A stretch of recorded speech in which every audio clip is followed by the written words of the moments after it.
Mesdames, Messieurs les honorables députés,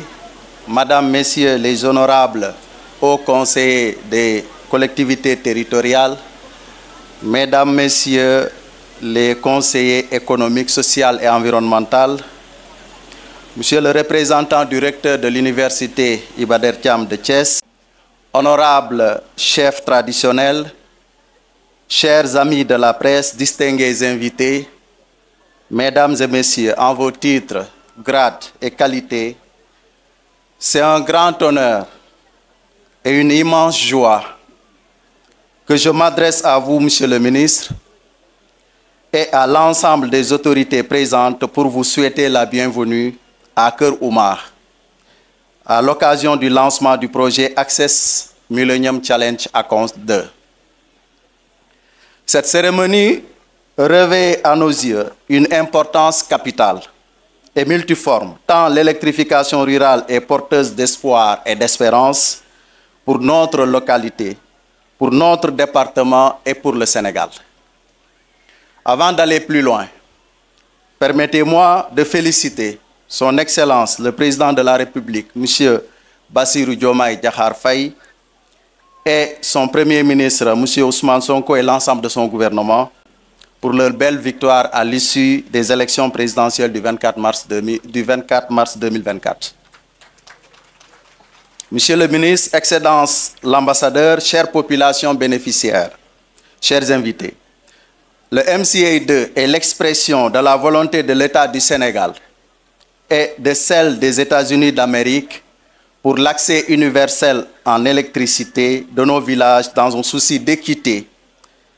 entre les villes et l'intérieur des terroirs. Ai-je besoin de le rappeler? Le projet Access est financé à travers un don des États-Unis, du gouvernement des États-Unis d'Amérique, à hauteur de 77 millions de dollars, 42,77 milliards de francs CFA. L'amélioration de l'accès dans la zone périurbaine. Ainsi, ce vaste programme de connectivité de l'électricité du Sénégal, Power Compact de MCC, mis en œuvre par MCA Sénégal 2, ambitionne de contribuer à la réduction de la pauvreté dans la région de Fatick,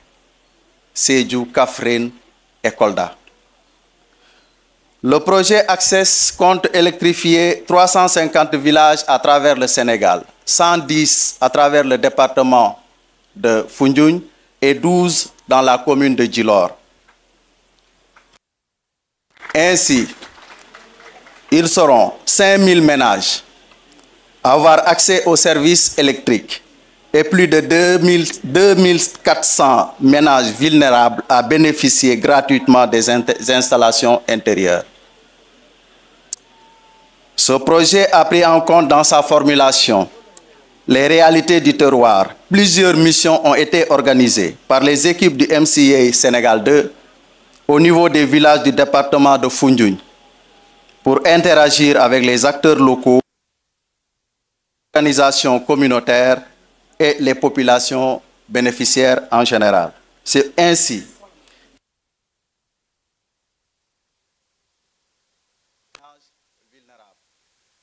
c'est l'occasion pour moi, Monsieur le ministre, cher Excellence ambassadeur, à mon nom, au nom de toute la Sénélec en a branché 4 et le PUDC 12. Avec les 12 du MCA, objet de notre rencontre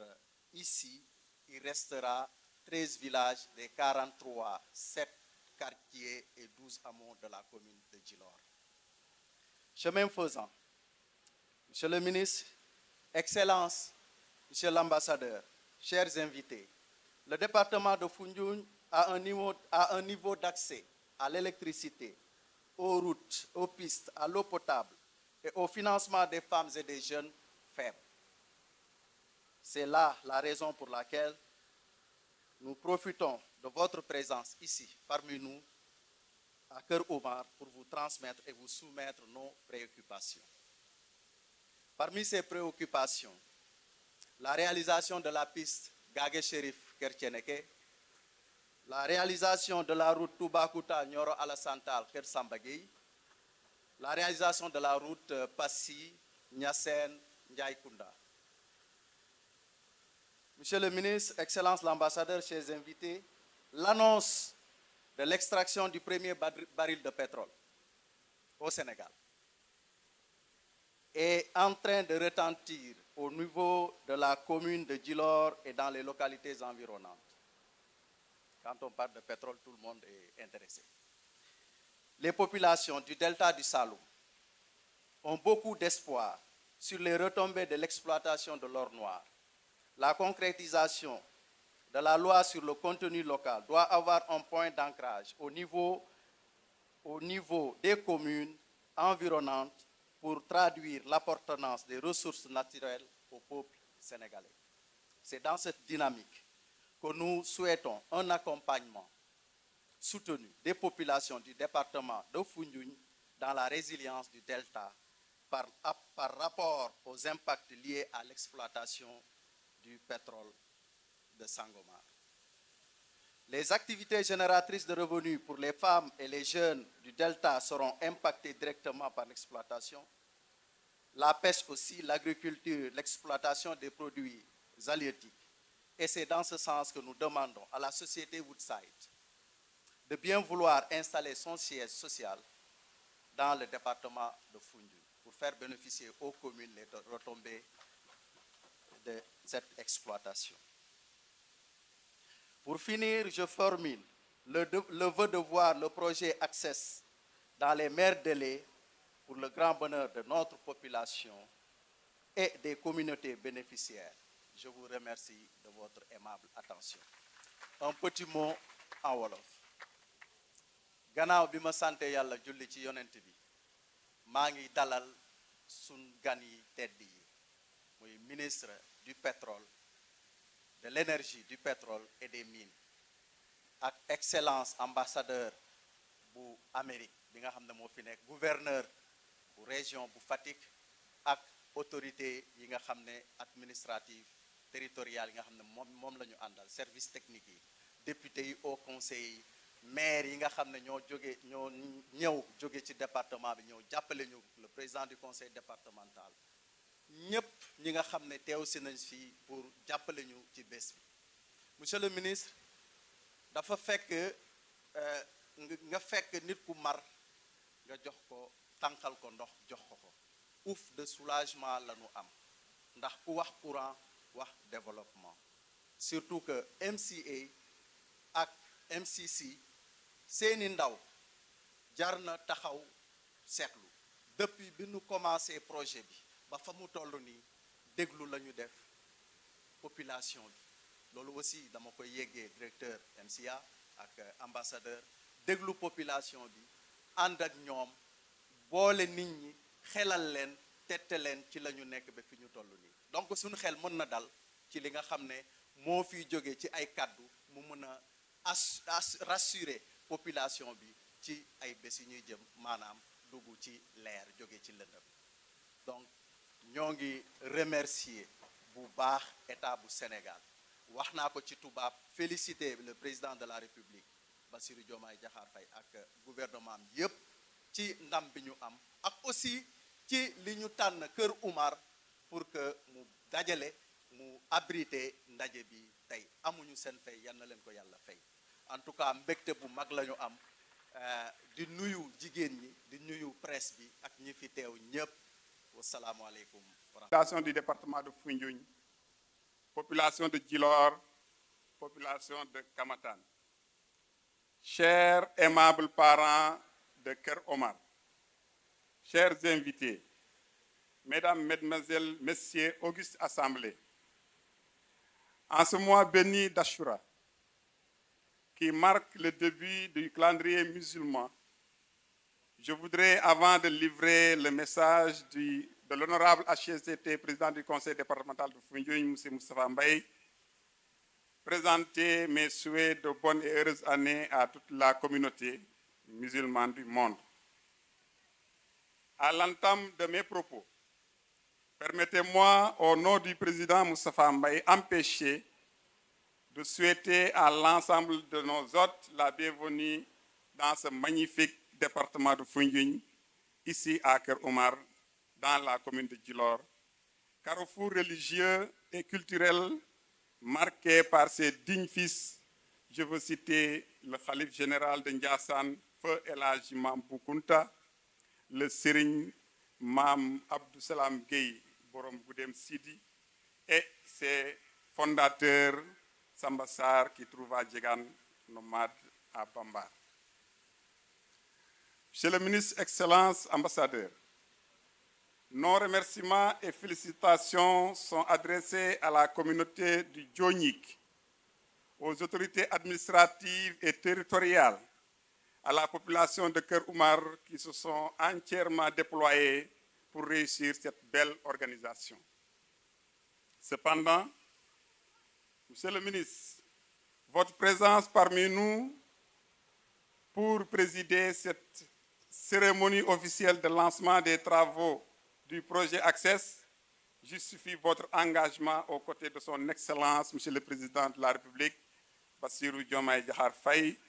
et auprès du Premier ministre, M. Ousmane Sonko, et l'ensemble du gouvernement du Sénégal. Le projet de lancement de l'électrification tourne autour des actions suivantes. La modernisation et le renforcement du réseau de transfert de l'électricité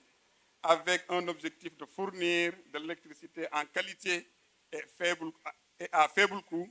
pour satisfaire la demande croissante sur le réseau, incontestablement intéressant pour le département de Foundiougne. Le renforcement des capacités des acteurs du secteur de l'électricité dans un cadre propice pour améliorer la viabilité financière et la bonne gouvernance du secteur. L'élargissement de l'accès à l'électricité dans les zones rurales et périurbaines. Distribution avec un renforcement de 30 kW en guise de réduire les pertes techniques et les coupures. Soutenir la demande des consommateurs par l'amélioration des services liés au raccordement de nouveaux clients. Pour rappel, le Sénégal a été sélectionné parmi les pays éligibles par le conseil d'administration du Millennium Challenge Corporation depuis décembre 2015. Et le second pacte accès à l'énergie électrique a été signé précisément le 10 décembre 2018 pour un coût de plus de 600 millions de dollars américains, avec une contribution du gouvernement du Sénégal à peu près de 50 millions de dollars.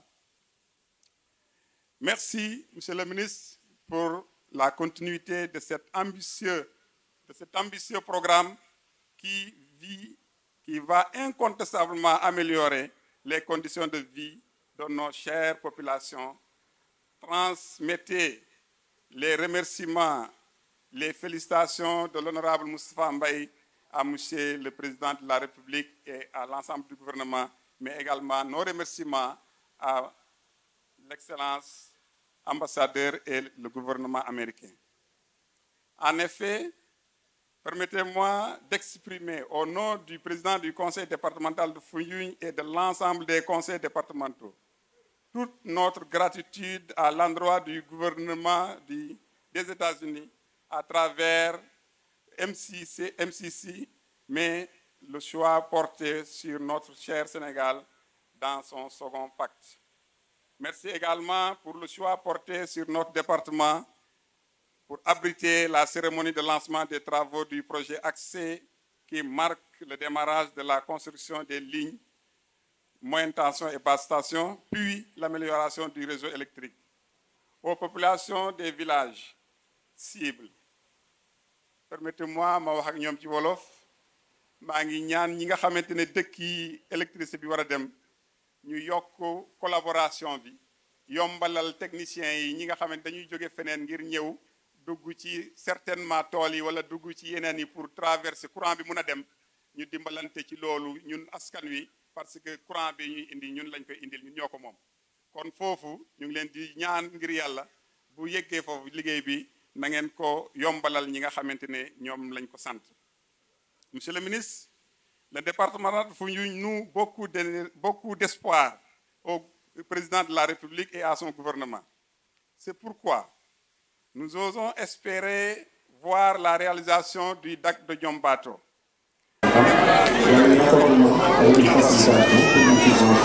Des pistes Djilor Sokone, Toubacouta Missira, Toubacouta Koular, Koular Socé, Sirman Kersamba Gueye, Baria, la boucle du Log avec Foundiougne, Soum, Bassis et Mbam, le bitumage de la route Goudem Sidi, Djilor Sadjoga Felan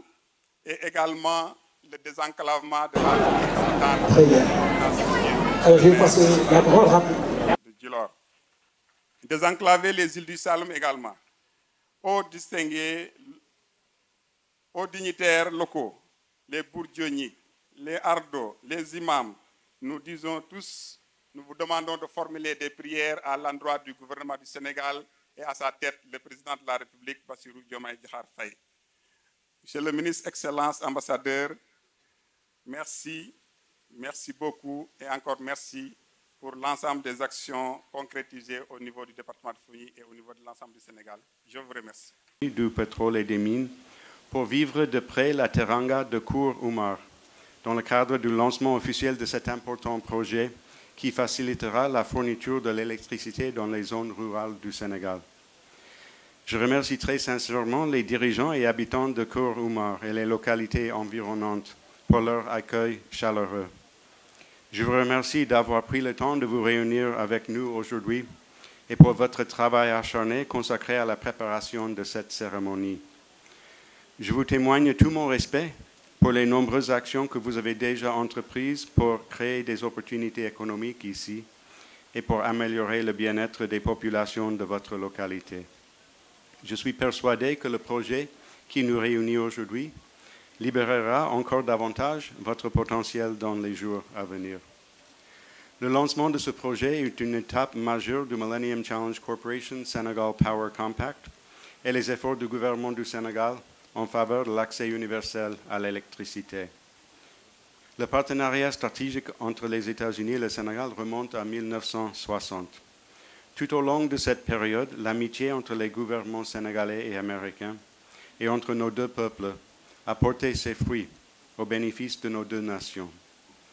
Nous avons travaillé ensemble pour promouvoir la paix et la sécurité, renforcer la santé publique et améliorer les résultats scolaires. Et depuis plus de 60 ans, nous travaillons ensemble à la création d'opportunités économiques pour le peuple sénégalais. Aujourd'hui, nous sommes réunis pour célébrer l'un des partenariats les plus importants de l'histoire des relations entre les États-Unis et le Sénégal. Notre effort commun pour éteindre l'accès à l'électricité à des millions de Sénégalais. Grâce à un investissement de plus de 300 milliards de francs CFA des États-Unis et de 27 milliards de francs CFA du gouvernement du Sénégal, le MCC Senegal Power Compact marque un tournant important dans notre long partenariat et symbolise notre volonté inébranlable de réduire la pauvreté au Sénégal à travers une croissance économique durable. Le caractère ambitieux du compact a exigé un travail acharné et la collaboration de nos deux gouvernements. De même, elle nécessitera davantage une coordination complexe entre des centaines de partenaires pour garantir un achèvement réussi du projet en septembre 2026. Monsieur le ministre, je vous félicite pour votre leadership dans ce projet ambitieux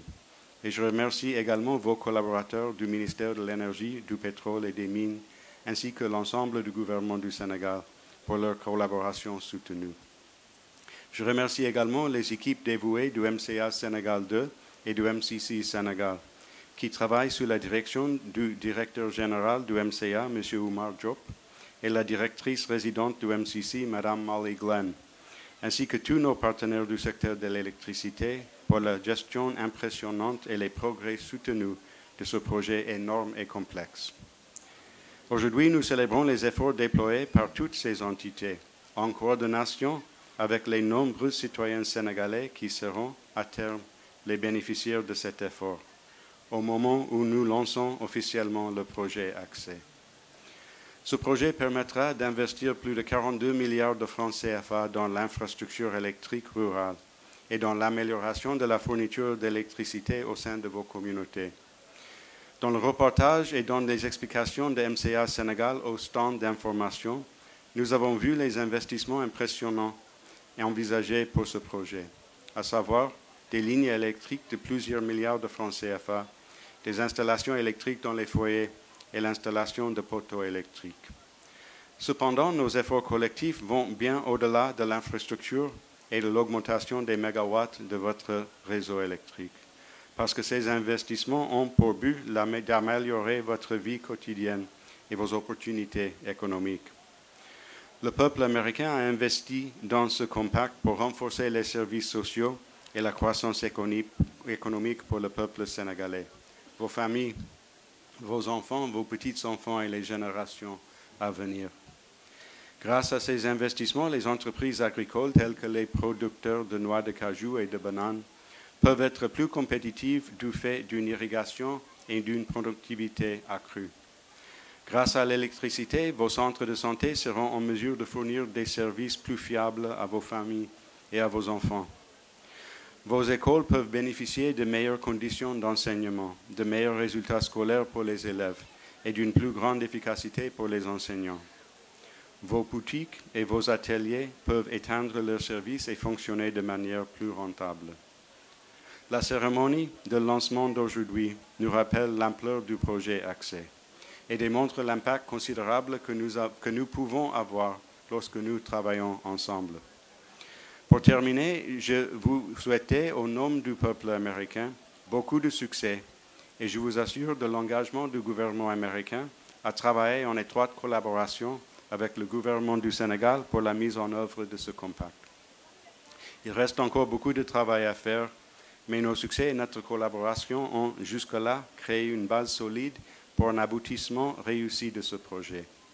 Ensemble, ce partenariat continuera à aider le Sénégal à revitaliser le secteur de l'électricité et l'économie sénégalaise pour un avenir plus radieux. Je vous remercie de votre aimable attention. Wa rahmatullah.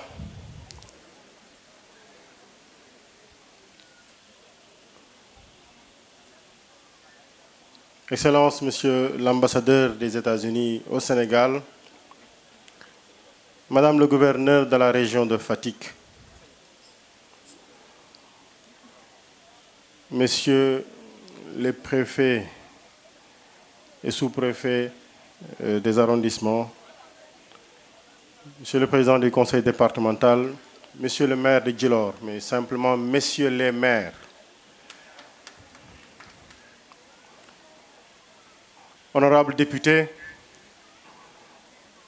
distingués Bourdionniques, Messieurs les représentants des partenaires au développement,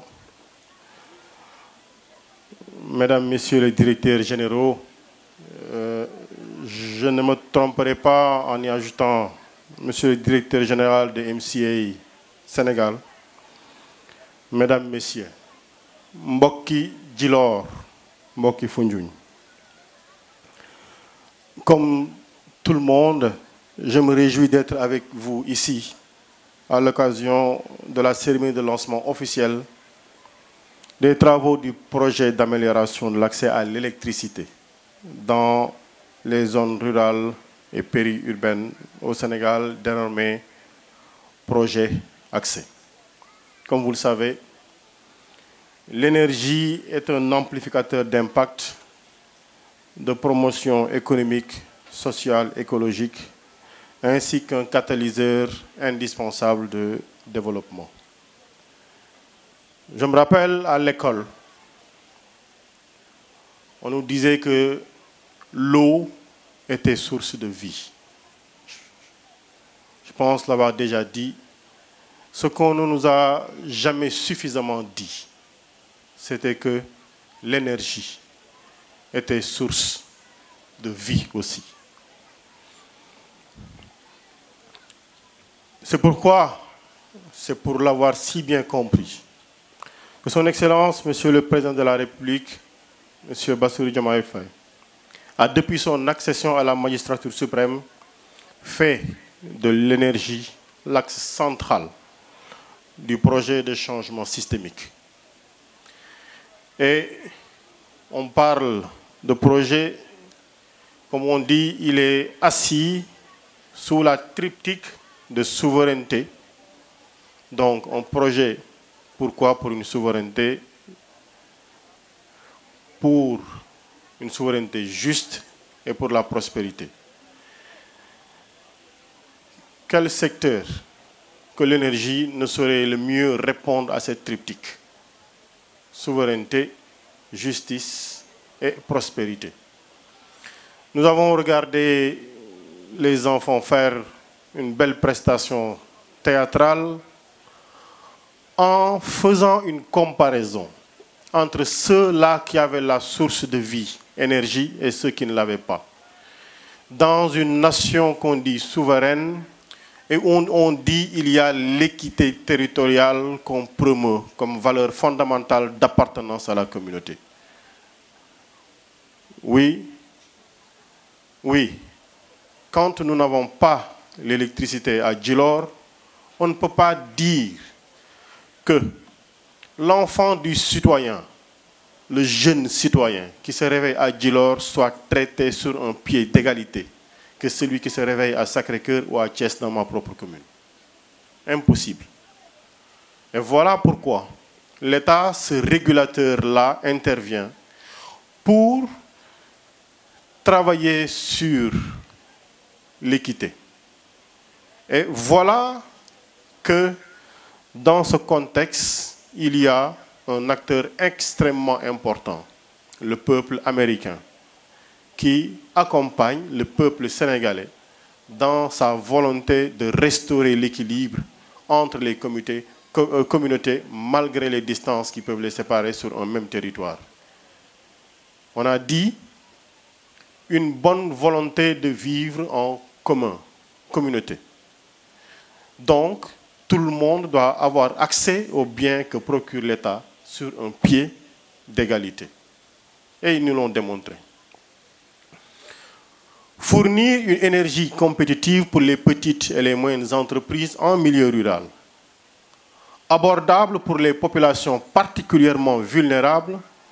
mais une énergie protectrice de l'environnement permet d'assurer l'atteinte de la souveraineté énergétique. Souveraineté, rappelez-vous bien, dans le projet porté par M. le Président de la République. Et par-delà la réalisation de la souveraineté alimentaire, en même temps, bien entendu, parce qu'en donnant l'énergie, vous avez dit, c'est 1000 hectares de bananeraies qu'on promeut. Monsieur le directeur général de Senelec est là. On me dit que le coût de l'électricité est extrêmement important pour le monde de l'entreprise.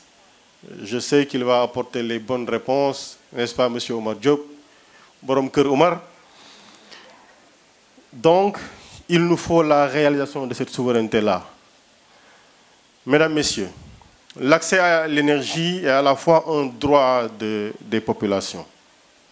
Et comme on dit, c'est une obligation pour le gouvernement de le promouvoir et de le rendre accessible à un coût abordable. Voilà pourquoi le gouvernement s'est fixé comme objectif de fournir à tous les citoyens un accès à l'électricité fiable à un prix abordable. Il s'agit de mettre à la disposition des ménages et de l'économie sénégalaise une électricité de qualité. Vous avez vu le pauvre père de famille qui a voulu se jouer à l'électricien et qui a été électrocuté. Donc on dit une électricité de qualité, à moindre coût et respectueuse de l'environnement. Et pour traduire cet acte en acte, donc cet objectif majeur, des mesures ont été initiées par M. le Président de la République pour accélérer l'électrification rurale. Et dans cette perspective, le programme d'accès universel à l'électricité qui est actualisé a intégré un programme d'urgence d'électrification rurale en tant que priorité, visant ainsi à atteindre les objectifs fixés dans les délais impartis. Et à réduire les disparités sur le taux d'électrification observé. Mesdames, Messieurs, en plus du projet Accès donc, il y a ce second compact qui porte sur deux autres projets, à savoir le projet Réforme et le projet Transport d'électricité. Sur ces projets, des avancées significatives sont enregistrées au grand bonheur des populations locales. Et j'ai dit tout de suite qu'il y a tellement de choses à faire qu'on ne peut plus se permettre, ne serait-ce que de perdre une seule seconde pour donner accès l'électricité à ce père de famille qui se trouve dans le dernier village sénégalais avant la Guinée, avant le Mali, avant la Mauritanie, avant la Gambie. Ils doivent tous y avoir accès. Je ne reviendrai pas, pour ne pas me répéter, sur le financement, sur l'objectif en nombre de villages, sur le nombre de ménages qui seront concernés. Je dirais simplement, mesdames, messieurs, que je ne pourrais terminer mon propos sans saluer la présence de son Excellence, M. Michael Reinhardt, ambassadeur des États-Unis au Sénégal, et remercier le peuple frère américain pour leur généreuse contribution au financement de ce programme. Nos deux peuples et nos deux pays sont intimement liés. Et j'exhorte l'ensemble des parties prenantes de l'électrification rurale à s'impliquer pour la réussite totale de cet ambitieux programme d'électrification. Et par cette même occasion, je souhaite plein succès aux activités du Compact et me permet aussi de déclarer lancer les travaux du projet d'amélioration de l'accès à l'électricité dans les zones rurales et périurbaines au Sénégal, dénommé projet Access. Je vous remercie de votre attention. Pour ñu yëkkati ay kàddu ci wolof, évidemment pour bañ aussi bu ñu noppee sunu xaritu presse nañu kaay wax français kaay traduire, dañ koy def benn yoon mu nekk li ñuy anglais di wax one shoot. bi ñu nuyoo borom dëkk nag buñ ko waxee mën nañ ko méngale ci ñaar. benn borom dëkk ndax Sénégal moo ko yónni dénk ko région muy madame le gouverneur ak ñiy liggéey ak moom yépp muy les préfets les sous-préfets ñu koy wax le commandement territorial. bu ñu waxee borom dëkk foofu du ñu juum mais bu ñu nee borom dëkk itamit wëlbatiku jàkkaarloog président du conseil départemental wala maire de Djilor wala maire de Passy wala maire de Toubacouta juumuñu itamit ndax ñoom itamit ci wàllu yóbbante askan daf leen yóbbante jox leen ay daraja jox leen ay mandarga teg leen kon bu ñu nee ñoom tamit borom dëkk la juumuñu mais bu ñu nee borom dëkk buur Njooñik dafay mel ni tamit juumuñu ndax ci wàllu cosaan am na lu ñu koy nangul ni moom mooy boroom kon juumuñu ñuy nuyu ñoom ñëpp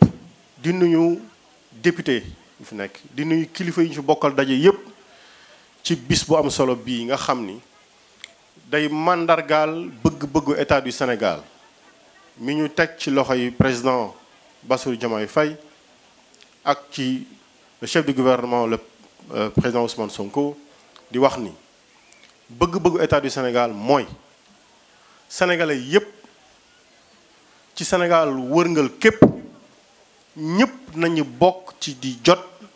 ci li nga xam ni mooy li ñu dénk état mu jëm ci wàllu énergie te séyale lépp luy doxal askan ma bàyyi agriculture mënoon wax ci éducation mënoon wax loolu yépp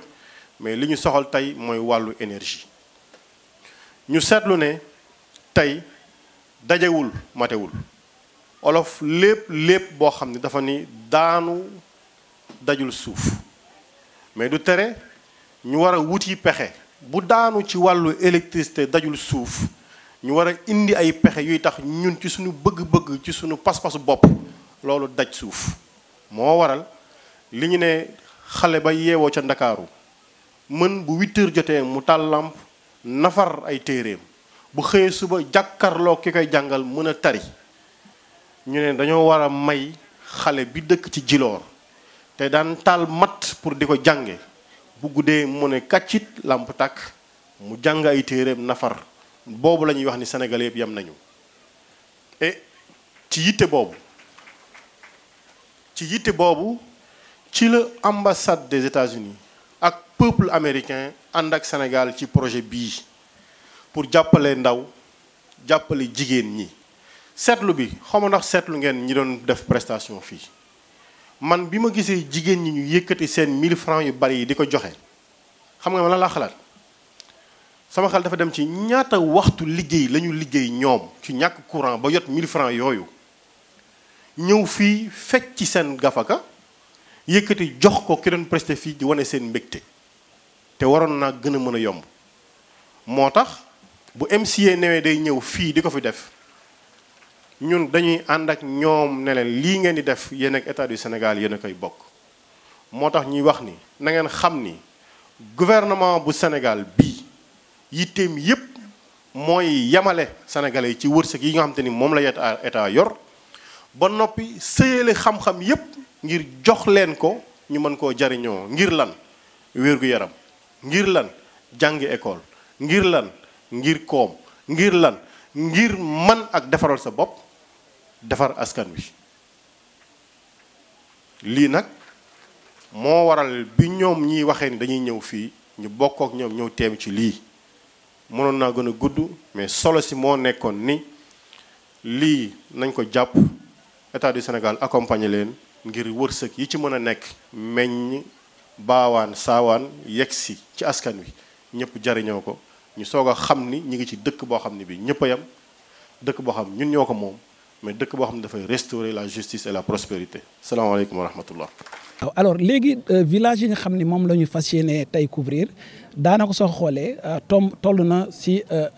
370 yoo xam ni 350 yi moom dañuy indi câble yeeg moyenne tension beeg basse tension beeg yooyu ba mu agsi am na 20 villages yoo xam ne moo si toll moo tax mu àgg 370 yoo xam ne moom dañuy améliorer daanaka réseau bi wala su fekkee réseau bi yembul woon noonu ngi def ko ba nga xam ne dina mën a nekk réseau bu yemb.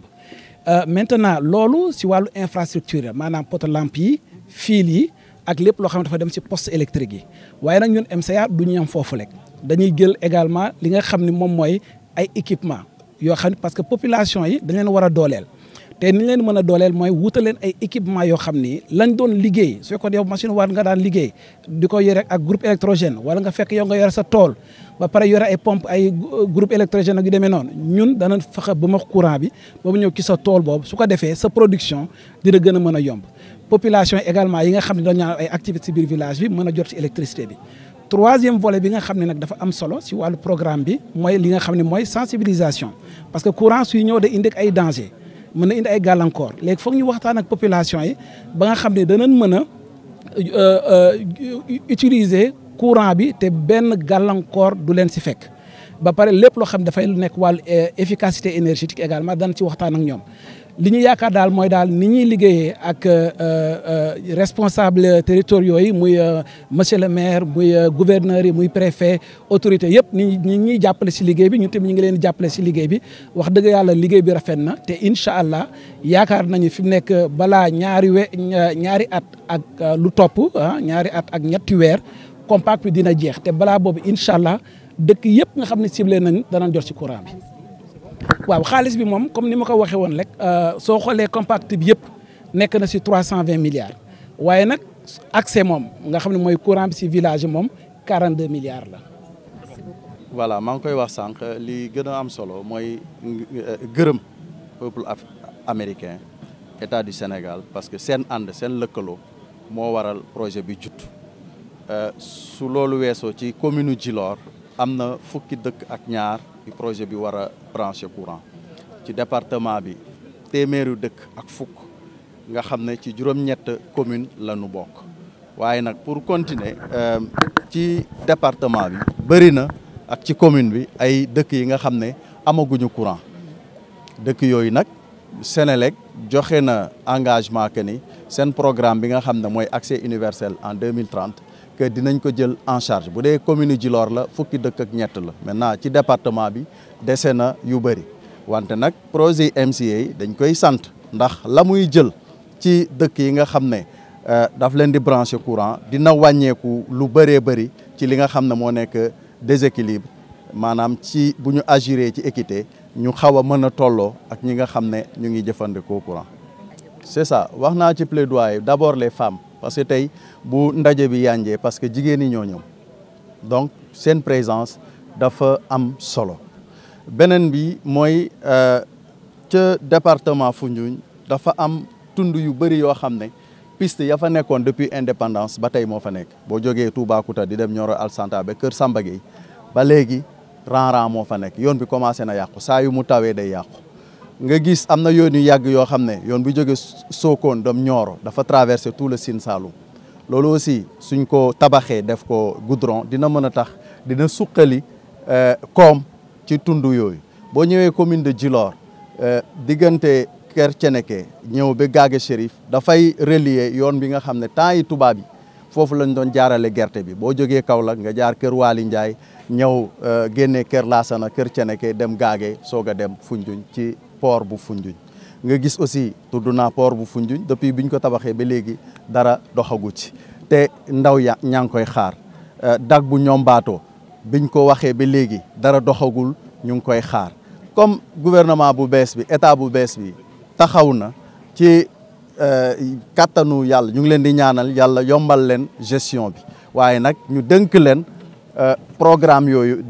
doléance yooyu ñu mën cee taxaw département bi ndax koom bi gën a mën a jëm kanam population bi gis seen bopp ndax kuy def transformation amoo accessibilité amoo énergie sa transformation pour mu am solo njeextal dafay jafe lool voilà di sant ñëpp. ñetti téeméer ak juróom-ñaar fukki localité la concerné ñoom ñoo projet bi tax ci dëkk yu sore yi mel ni fii ni ñu nekk ni muy Djilor ñu mën a yeewu taal seen lampe maanaam am courant am électricité ñoom la concerné loolu daanaka mi ngi toll ci fukki junni ak ñeenti kër yoo xam ni ñoom lay concerné mu leer ni lu am solo la ndax yeewu ci dëkk bi jant bi ne ràññ mais mënoo am courant sa doom mënut a jàng sa jabar mënut a liggéey mënuñoo transformer jigéen ñi di soq di dëbb di wal comme bu fekkoon ni dañoo nekk ci at yu yàgg yi loolu ñun ñëpp jàpp nañ ni waratul mën a am ci Sénégal wala bokk buy am lu néew lay doon. moo waral ñu ñëw ànd ak MCA ci projet bi nga xamante ni bi ñoom ñoo koy doxal ñu financé ko dugal ci koom gu bëree bëri Sénégal fekk si leen ci buñ ko àndee fii dañuy ànd ak ñoom ne leen fii la war a amee ñu jël 370 villages mu nekk benn partie mais li wóotoon mooy danañ doxal yeneen pour ñeneen ñi mën cee jot li am solo rek mooy ñu xam ni niñ daan wax ne dafa jot li ñëpp bokk ñëpp jot ci moom mooy li ñuy mandargaal ci lii nii moo tax ñu ñëw teew fii ak ñoom pour doxal ko jërëjëf.